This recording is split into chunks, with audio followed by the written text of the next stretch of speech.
Sir இப்ப சாய் தனிஷ்காக்கு திடீர்னு வந்து எப்படி இங்க லிங்க் ஆச்சு? இன்னொன்னு 15 வருஷமா உங்களுக்குள்ள வந்து ஒரு நல்ல ஒரு இல்லை, நிறைய ஃப்ரெண்ட்ஷிப் இருக்கு அவங்க அப்படின்ற சினிமாவில் வந்து பெரிய சக்ஸஸ் ஆகலாமா அந்த நடிகை பொறுத்த வரைக்கும். பேசி தான் ஆகணும். விஷாலை கல்யாணம் பண்ணிக்கிறதுனாலே அவங்க பெரிய ஸ்டாராக நம்ம சொல்ல முடியாது. ஒரு நார்மல் ஒரு ஆவரேஜ் ஸ்டாராக தான் இருந்திருக்காங்க. ரொம்ப சொற்பமான படங்கள், விரல் விட்டு எண்ணக்கூடிய படங்கள் தான் நடிச்சிருக்கிறாங்க.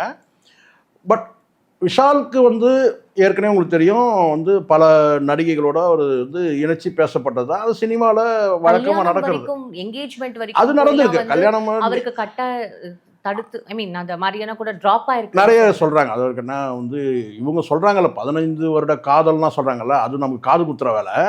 ஆனால் காதல் இருந்திருக்கலாம். ஏன் 15 நாளில் காதல் வரக்கூடாதா என்ன? ஆனால் அதுக்கு முன்னாடி இவருக்கு வந்து ஒரு பெண்ணை பார்த்து நிச்சயம் பார்த்து அது நடக்காமல் போயிடுச்சுன்னு ஒன்று. அதுக்கு பிறகு ஒரு நடிகை போய் பேசி அந்த நடிகைக்கும் கல்யாணம் ஆயிடுச்சு. அடுத்து பல நடிகைகளோட இணைச்சி பேசுனாங்க. சில நடிகைகள் வெளியே வந்தும் பேசுனாங்க. ஸோ தனிப்பட்ட கேரக்டர் வந்து விஷாலுடைய கேரக்டர் ரொம்ப பெரிய ஒரு குட் கேரக்டர் கிடையாதுன்ற மாதிரி சில வந்து பேசக்கூடிய நபர்கள் பேசுனாங்க. சமூக வலைதளத்தில் நீங்கள் சொன்ன மாதிரி மதகஜராஜா வந்து படம் வந்து வெளியான போது பல சர்ச்சைகள் வந்து அவர் மேலே வந்து வீசப்பட்டது. நானும் கூட சில கருத்துக்களை எடுத்து வச்சேன்.